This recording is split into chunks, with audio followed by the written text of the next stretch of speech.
I'm Hemant Mehta. And I'm Jessica Blumke, and you're listening to the podcast for FriendlyAtheist.com.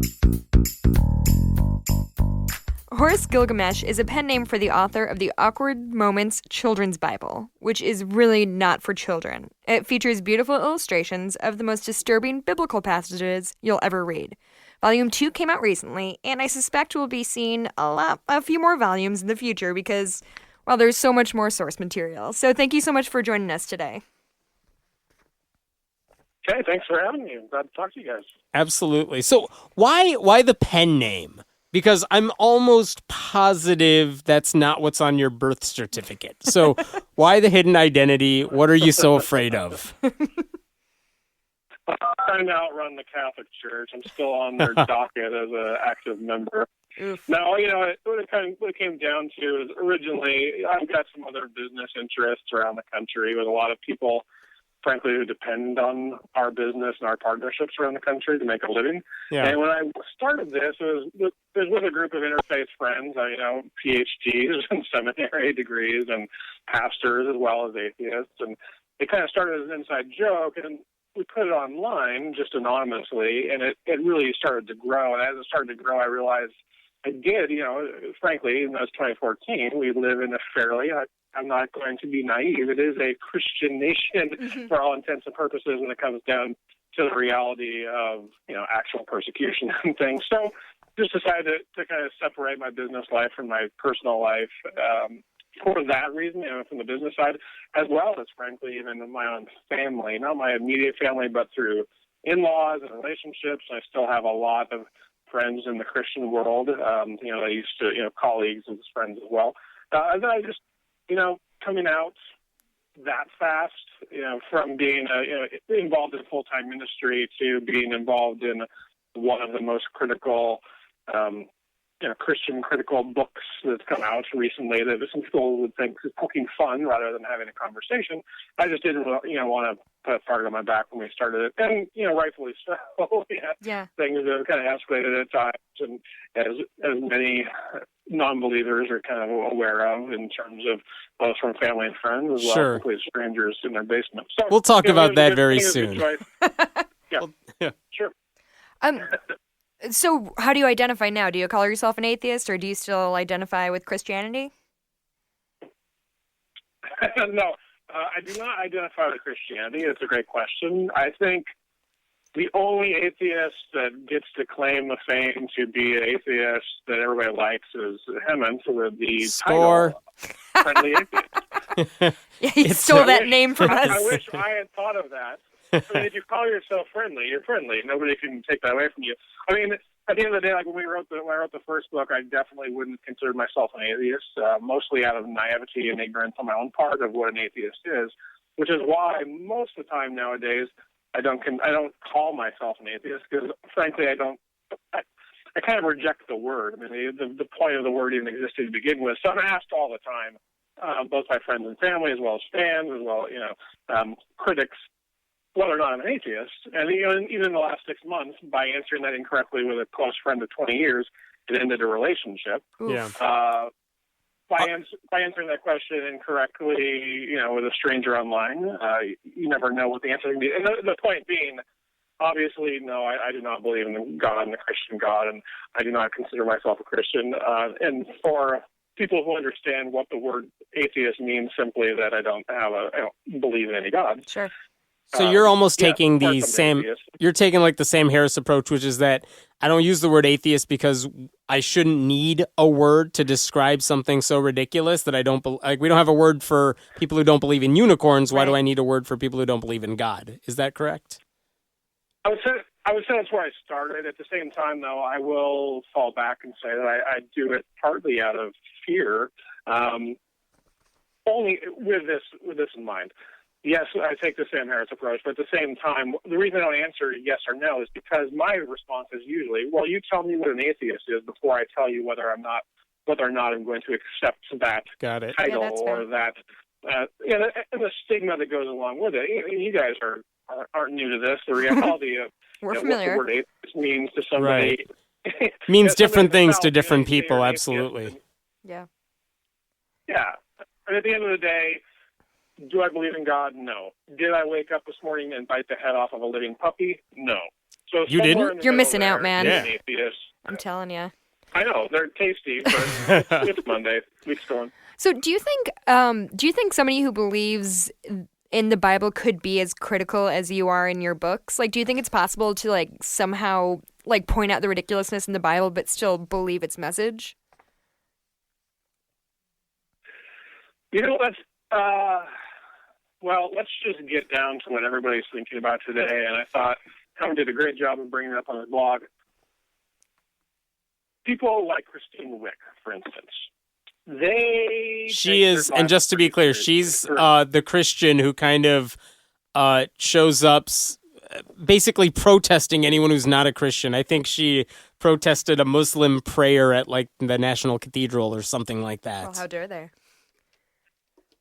She got kicked out of the prayer at the National Cathedral. You know, one of the first big ecumenical Muslims and Christians coming together kind of thing. She also, it kind of made headlines, or it kind of became internet famous here in the last couple of weeks by claiming that the Monster Energy drinks were really the spawn of Satan, and anybody that has the M logo on their hat. Right. Yeah. Same lady. Yeah, she's a great lady. But so to answer the question, or to kind of have the conversation, do I think that people are critical of the Bible? Absolutely. There's a difference, though, between being critical and being logical. Or there's a difference between studying it and thinking critically about it, I guess is what I'm trying to say. I mean, I have several friends with PhDs, everything from theology to biblical history to, I would call it regular history. And they know a lot of things, and they have a lot of knowledge, and with that knowledge doesn't necessarily always come wisdom and discernment and to think critically. So, like, I was reading Christine Wick's, I shouldn't say I was reading her book. I was reading excerpts from her book today because I could not stop laughing about her claiming essentially a cloak of invisibility to get into the National Cathedral in order to break up a Muslim prayer service. Right. Because, you know, God protected her.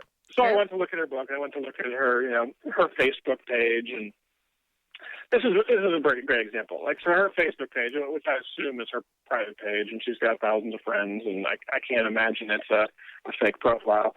You know, her cover photo is a giant logo on the back windshield of the car, back window of the car. I guess it's not a windshield. And the giant logo across the entire, you know, just huge letters says, "Truth is hate to those who hate the truth." Huh? Well, yeah, that's pretty poignant, Christine. Have you ever thought about that goes both ways? You know? So, the truth is only whatever she believes, and that's all that matters. They love that word, truth. Yeah. Truth and values. God, they love those words. And American and family. Exactly. Well, family. Own them all. Well, you guys know how it is. I mean, how often do you get called hateful? Even as a friendly atheist, how often are you called hateful or hateful? On the internet, all the time. Encouraging conversations. On the internet, it happens all the time. Thankfully, in my real life, I don't associate with people who would say that. I call him hateful at least once a day. Yeah, Jessica does it every day. He needs to be reminded. I want to go back to Jessica's question, though, because I want to go back to Jessica's question because your books, they're really just Bible verses and an illustration that shows that Bible verse in action. In theory, it could have been written by a Christian because it's not like you're saying it's true or false. I mean, it's just this is what the Bible says. This and is what it might look like. Here's what a cute illustration of it looks like. I mean, a Christian could have written that. Do you think any Christian could do what you're doing, or why would they shy away from it, I guess? Because that's in their Bible. I mean, well, you know, I think it's definitely possible. And there are some great guys out there. I don't know if you guys know, like the Reverend Fun comic. Was used to be part of the How do I not know this name? Like I need to figure. Reverend Fun. He's that's an awesome name for a reverend. His stuff was used all the time. He was a comic strip writer. He did stuff on a daily basis, and had a pretty huge following in the Christian world. I think he's still around, but he doesn't take it quite as far. Like, he just does a little comic strip about a Bible verse a day kind of thing, and they're not necessarily challenging as mine are. But to answer your question, I mean, I think I'll answer it this way, to say that, in all honesty, the first book was definitely written in that way, that Many people couldn't tell if I was a believer or non-believer. The second book, I will say, definitely takes more of a critical tone and a more focused narrative, especially if you go through the commentaries in the back of the book about my own challenges with faith, my own kind of loss of faith, my own challenges, frustrations with the modern church as well. So, the second book, I think I failed on the staying under the radar, but the first book definitely is. But at the same time, like you said, though, I mean, I think the reality is, these are Bible verses, or I think another thing that's important, and part of what I've enjoyed doing with the books, is to show what wasn't Bible verses, things that have been added, things that have been changed, things that have been altered just enough so that people don't really have an idea of what Jesus really was. They get this harmonized idea between all the four Gospels that, he was always happy, he was always sad, he was always powerful, he's God, but he's not God, all these kind of things. But that's not what any of the authors of the four Gospels all thought at the same time. They all had their own story they were trying to tell, and over the last couple thousand years we've harmonized those. And so at some point, sometimes we've really changed the stories pretty dramatically. And so kind of one of the challenges we've had in the books and like online and the blogs is to get people to think critically. That's all we're asking people to do. We're not trying to tell people that their faith is stupid and wrong. We're saying, if you have faith, what is it in? Is it in the Bible? Is it in a naturalistic interpretation of what God is in nature? So if it's organized religion, it's modern Christianity, you need to understand, or you need to be able to have a response when asked about certain things in the Bible. And this goes as much for the New Testament as it does for the Old Testament. Mm-hmm. So that's been one of the challenges. I mean, I would say our challenge or our goal all along has been just to get people to think critically. And we invite them to do that. So we do that with silly-looking images that once you look a little bit closer, hopefully you're going to get drawn in enough to investigate for yourself. Open your Bible. Whether you're a Christian or an atheist, look it up. Yeah. What does it mean in the context of the Bible? What does it mean in the context of modern society? And sometimes the answer is not pretty, unfortunately. And that's where, that's what makes people's skin crawl, I guess, is the reality until they like to take a look in the mirror. It's kind of the mom's cooking thing. It's okay if Christians, write books that challenge the Bible. Even like Dan Kimball, pastor, evangelical pastor and author and professor out at Vintage Faith Church in Santa Cruz, California. He just wrote the foreword for our second book. And he's a professing Christian evangelical pastor who's very involved in, youth group training and he's got like a 5-book deal now, I think, was on coming out for his next series of books. So some Christians really get it. Some Christians, like a Christine Wick, for instance, probably isn't my number one fan. I'll put it that way. Well, that has to happen with some frequency. That just from my experience, a lot of Christians don't actually sit down and read their Bible cover to cover. So do you, with any frequency, get people saying like, oh, I don't remember this being in the Bible? Does that happen to you a lot? Yeah, we get it both ways. I mean, there's the shock value things. There's some shock value illustrations put out there once in a while, and usually from the Old Testament to get people to kind of think, oh yeah, talking donkey, I didn't know that was in there, or unicorns, which of course is a translation thing. But what we really kind of excel, or I should say spend a lot of our time in doing, is really taking a look at, okay, the Old Testament's silly. We agree. It's just crap. Let's just not even look at the Old Testament. It's not applicable anymore. It doesn't matter. Oh, except for the fact that without the Old Testament, there wouldn't be a New Testament. Without the prophecies, that kind of Messiah. And people still use the Old Testament. People still refer to the Old Testament all the time. If it's convenient. Yeah, if it's convenient. Sure. Well, let's talk about... Obviously, yeah. When you get in... Let's talk about something we alluded to earlier. So before a recent conference in Seattle where you were scheduled to speak, you received a death threat by someone nicknamed God's Little Helper. Adorable. And yeah, you eventually decided to cancel your appearance there. Tell us what was going through your mind and whether this is something that happens often to you. So the only reason to go back, the only reason I really canceled was because it happened so quickly right before the event. So the event, I was supposed to show up and start seeing folks on Wednesday. We got the first letter on Monday, so 2 days earlier, which I considered to be a fairly obvious death threat because it was referring specifically to seeing me in Seattle and kind of knew the schedule. And so I alerted the staff, and we had a conversation about it, and said, okay, I'm still coming. It's not, I don't really take it that seriously. But They were going to give you like, bodyguards, I think, right? Yeah. Oh, wow. Jesus. Yeah, it was exactly. And so then the next day, we got a second letter. On Wednesday morning, we got a third letter, all addressed to my personal name and my personal mailbox at the house. That's scary. So that fast, if it had happened 2 weeks earlier, a month earlier, something I wouldn't have really thought about. But the fact that it seemed to kind of be like frankly, it felt like a movie. I didn't necessarily take it that seriously, but at the end of the day, when it came down to the event staff offering to hire bodyguards and off-duty police and military from the area to kind of come and protect me, and it seems too much. I would never ask anybody to take a bullet for my face, on the very off chance that somebody could get out of their basement and have mommy drive them to the event to kill an atheist. But at the same time, I also wasn't going to change the tone and the feel of the event by even being there. So it's kind of a lose-lose, and I think we made the right choice to walk away.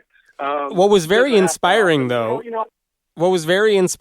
is that even in your absence, many of the other attendees at the conference took those "Hello, my name is" sticker badges, and they all wrote down, like so many of them, and these pictures were online, "Hello, my name is Horus Gilgamesh." Oh, they wow. all wrote that down in a Spartacus sort of way, slapped it on themselves, and posted those pictures on Facebook, which I thought was just a beautiful, brilliant showing of solidarity to you, even if you couldn't be there in person.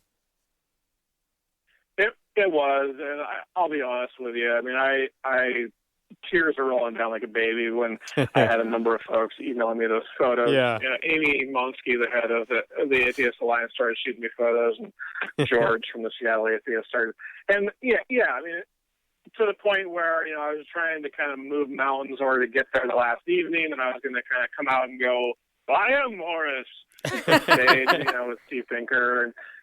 But then again, I'm such a, you'd never know it by how boisterous I am in the online world, but I just didn't want to then make that a spectacle. Sure. We're giving Rebecca Goldstein this big award, and I just didn't want to show up and take any of the kind of attention away from the original schedule. So I stayed away. But yeah, I mean, it's been amazing. And then some people have put together some like T-shirt campaigns, and there are a couple out there like "I'm Horus" on the front, and they've got the death threat lingo from Deuteronomy on the back, which I think is funny. I mean, I think it's great. And I have especially there's somebody actually just sent a photo today of wearing that shirt.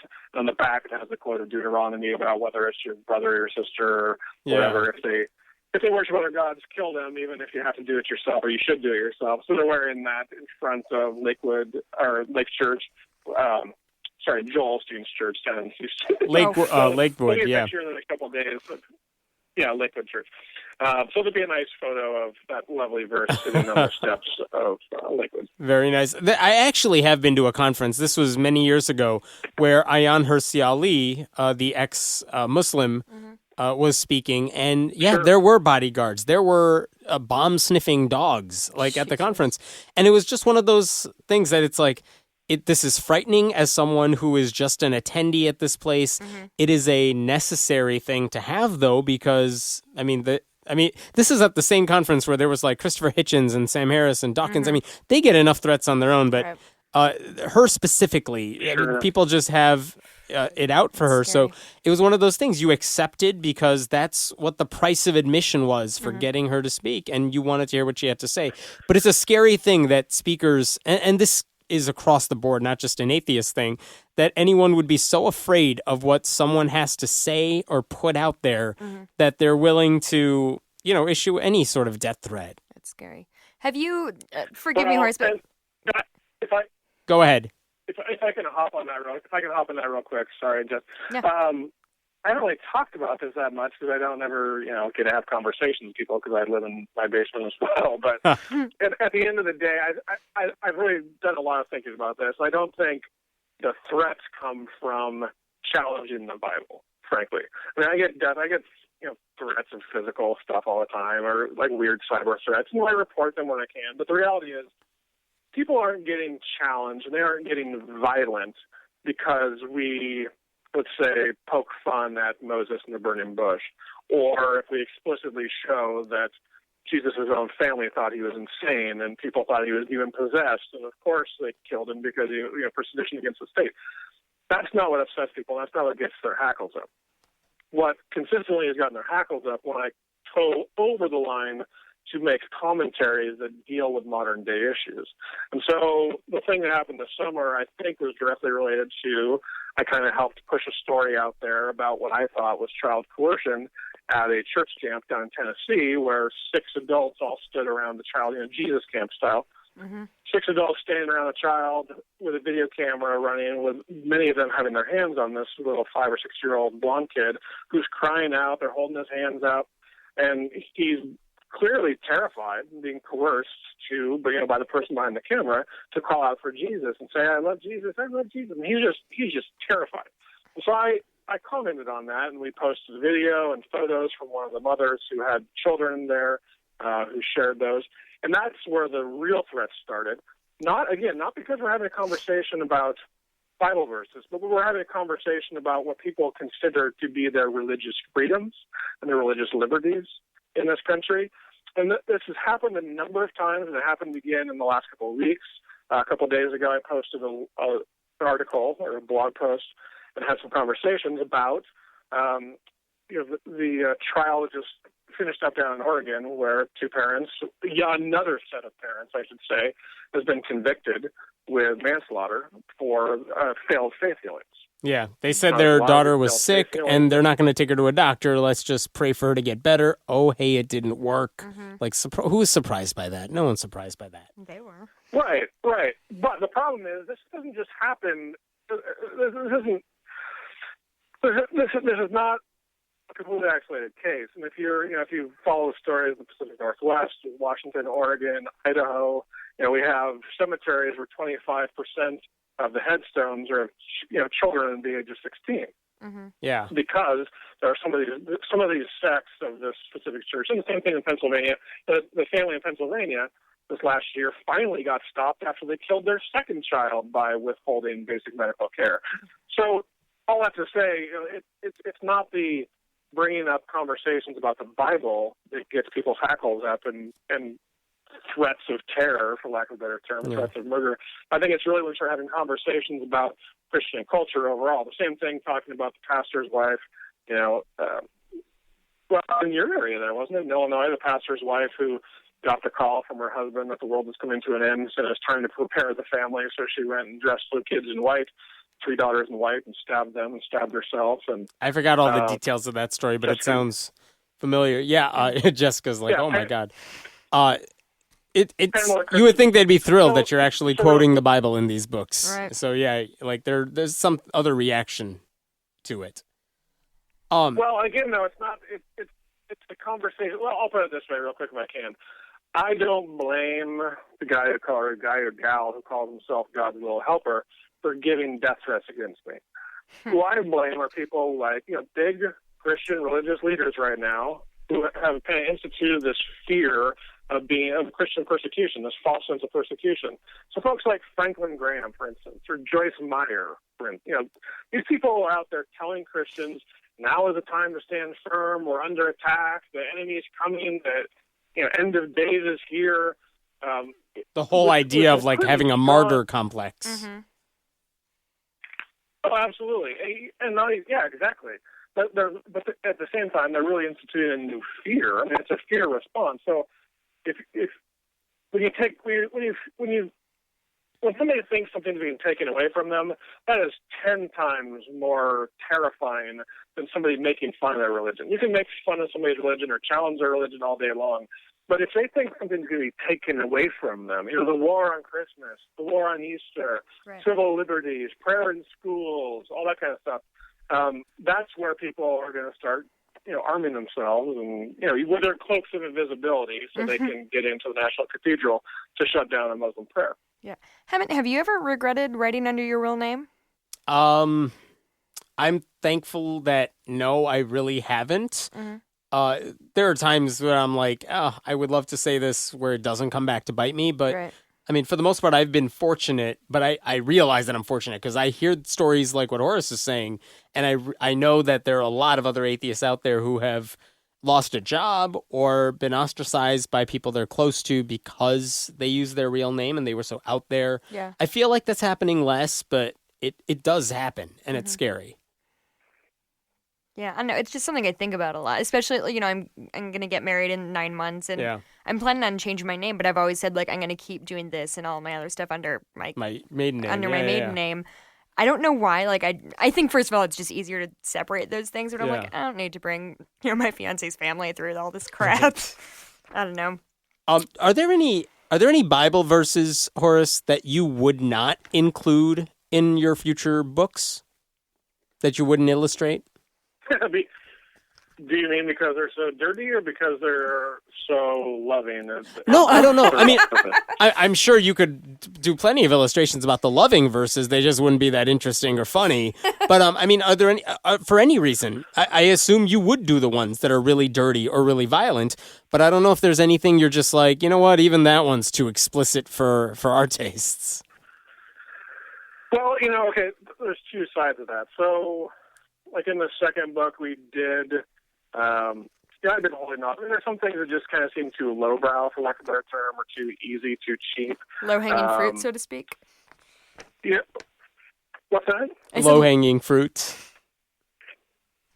Well, yeah, like the whole, out of Ezekiel about the two sisters and the lovers who are lusting after genitals as large as donkeys and semen flows as strong as stallions. I mean, people always ask you, like, oh, you got to do that, you got to do that.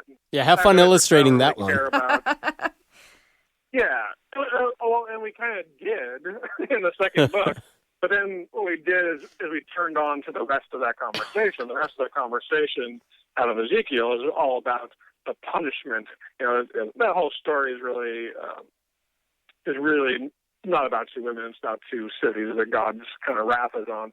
But so we went on more to talk about, well, what does God's wrath look like? And the fact that they're using in the Bible, they're using this metaphor of what God's going to do to a woman.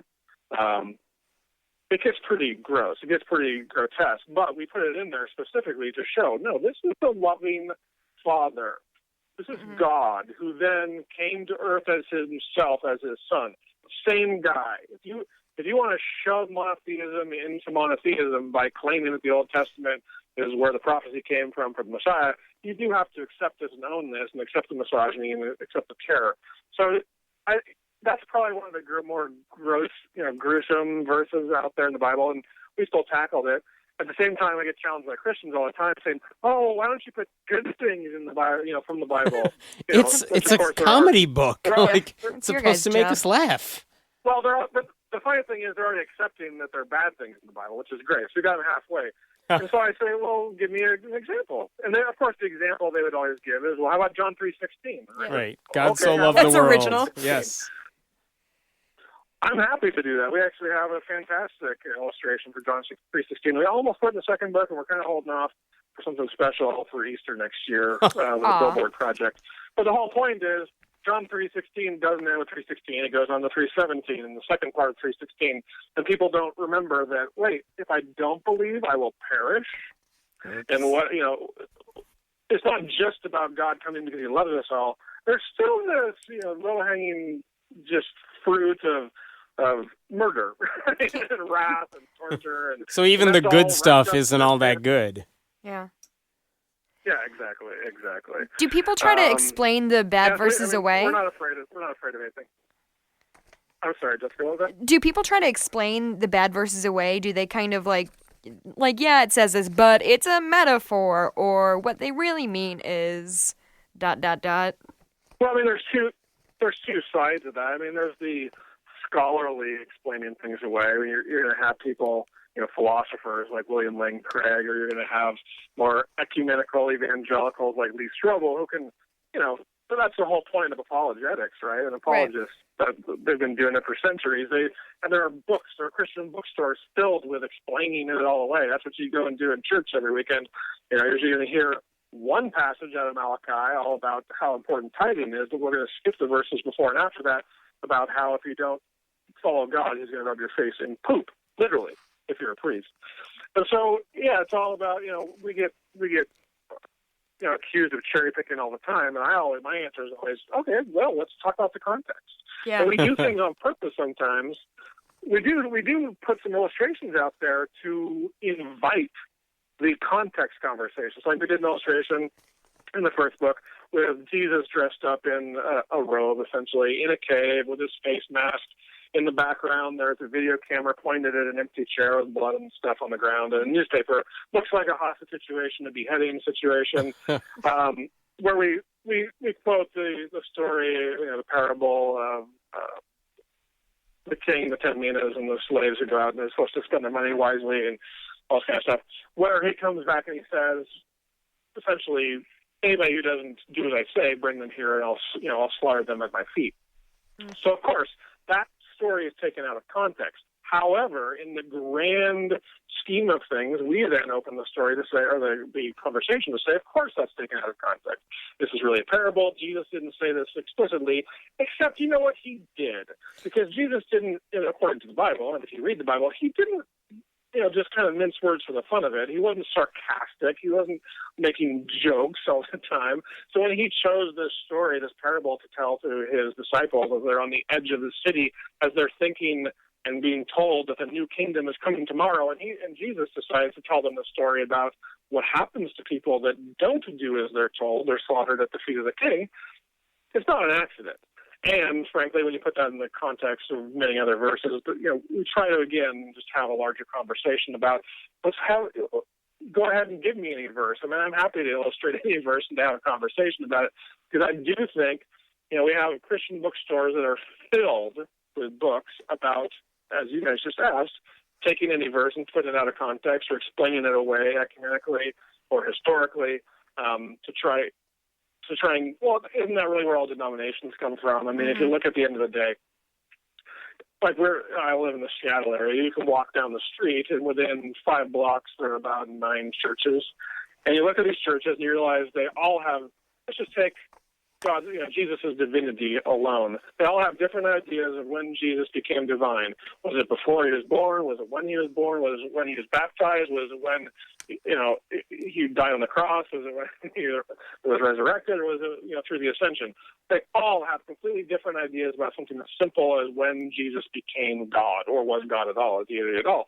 And so that's not my problem to answer. That's Christianity's problem to answer. Right. And nobody has the answer. And that's our whole conversation is, let's just admit you don't know what you're talking about any more than we do, which is why our commentary, and when I say our, anybody out of the free-thinking world, the secular world, their thoughts on these subjects are just as valid as a Christian's. You don't have to be a Christian. You don't need to be a theologian to offer ideas on these beliefs. Mm-hmm. Yeah, I mean, you don't have to be a Stalinist to study Stalin either. Yeah. I mean, right. And that's fun to all the time is, well, why do you care? Who are you? Why do you even study the Bible if you're not a Christian? Well, because it still is pervasive in our society, and we need I guess the question back would be, why don't you look at the Bible and actually understand what you're talking about? Can you even name the first, the 4 Gospels, the first 4 books of the New Testament, the Gospels of Jesus Christ? So the reality is, I mean, I think what we're trying to fight on both levels is just complacent ignorance on behalf of Christians. I mean, I'll put that out there strongly in this podcast. I wouldn't say that directly to Christians, but there's this complacent, willful ignorance on the behalf of Christians. They don't know what their faith is really about, historically or even contextually, from the social perspective. And so we do that through illustrations. We do that through illustrations and commentaries that hopefully get them to think for themselves, perhaps for the first time since they learned a bunch of these stories, when they were in church as a child, when they got, for lack of a better term, indoctrinated. I mean, these are words Christians hate to hear, and I think they're important words for continuing to have a rational conversation about how Christianity came to be and how it still exists and what Christianity looks like today. Yeah, it's good to keep poking at them from the outside, just saying like, hey, you may have learned the Bible growing up, and we're going to push back on that. And basically you can't escape it, because anywhere you go on the internet, you're going to come across this, whether it's Amazon, whether it's a website, a podcast, whatever. Yeah. That's why I appreciate it. And frankly, that's why I appreciate you and your blogs and your books and kind of your brand, for lack of a better term, is because I don't think one of the reasons I don't really answer, yes, I'm an atheist, if somebody asks me I'm an atheist, is because we already talked about that. But at the same time, I don't want to be considered a militant atheist, where Christians, they just stop listening. Like, no, let's have a conversation. Why does it matter? And it's the same reason. It's the same reason a lot of Christians who believe in Jesus' divinity don't call themselves Christians either. Yep. There are people who just don't want to be known by the stereotype. They'd rather kind of do their own thing and let life. you figure it out based on that, not just a one-word label that may not tell you that much. Mm-hmm. Well, and that's so true. It's so funny. Like Dan Kimball, who I mentioned earlier, who wrote, he's the pastor out in California, who wrote the new foreword for our second book. We announced that forward and put a copy of that forward on our blog and posted it on our webpage. And somebody posted it to some kind of Christian, like Jesus Daily kind of site, or those are the best sites. So within an hour, they're amazing. Yeah, Dr. Aaron Tabor is my favorite guy on earth. Who's, by the way, who's behind Jesus Daily. But another story. But anyway, to what Helen was just talking about. Dan Kimball wrote the foreword for our book. Within 2 hours of that being posted online, there were like 150 or 200 really, really angry posts on our blog from Christians, essentially calling him a heretic and an apostate and not a true Christian, and people like him and, Brian McLean are the reason the church is going to hell in a handbasket. And, we're one step away from Christine Wick, who thinks Monster Energy drink is Satan. I mean, it's just not much. If it makes you feel any better, I could make a blog post that says the sky is blue, and I'll have people saying I'm bad for atheism or whatever. Like, you could post anything. People will get mad about it. Mm-hmm. It's just a rule. Sure. It's a rule. It's a rule. But at the same time, I think we've done pretty well towing the line. I think, where we had a challenge as a group of, everybody on this call here are writers and authors and communicators, and the challenge is continuing to invite conversation, not just invite ridicule. That's why I appreciate what you guys are doing, and that's what we try to come at it is. I'm sorry if this makes you uncomfortable, but it's an important conversation to have. Mm-hmm. And frankly, I will say on this call, I do get not as much anymore, but I used to get just as much angry email from atheists as I did from Christians because I was being too easy on this because of my position on politics or abortion or XYZ. So, you can't please everyone all the time, but at least we were having a conversation. All right, Horace. Well, thank you so much for having a conversation with us this evening. We can find you. Do you have a website? Yeah, awkwardmomentsbible.com. But really, most of our stuff's through facebook.com/awkwardbible. Awesome. And the books are called The Awkward Moments Children's Bible. Volumes 1 and 2 are out, and volumes 3 through, I assume, Infinity. 47, are going to come out soon. So, Horace, thank you so much for joining us. Just in time for Easter with just in time for Easter for Volume 3, but thanks for being such a friendly atheist. Awesome. I appreciate the call, and you guys have a time to stay warm. You too, man. Thank you so much. Have a good one. Thanks for listening to the podcast for FriendlyAtheist.com. This episode was taped at Cinnamon Sound Studios in Aurora, Illinois, and the music was written and performed by Brad Chagdis. If you like what you're hearing, please consider making a contribution at patreon.com/Hemant, that's He-Man-T. We appreciate your support. I'm Hemant Mehta. And I'm Jessica Blumke. We hope you'll join us next time.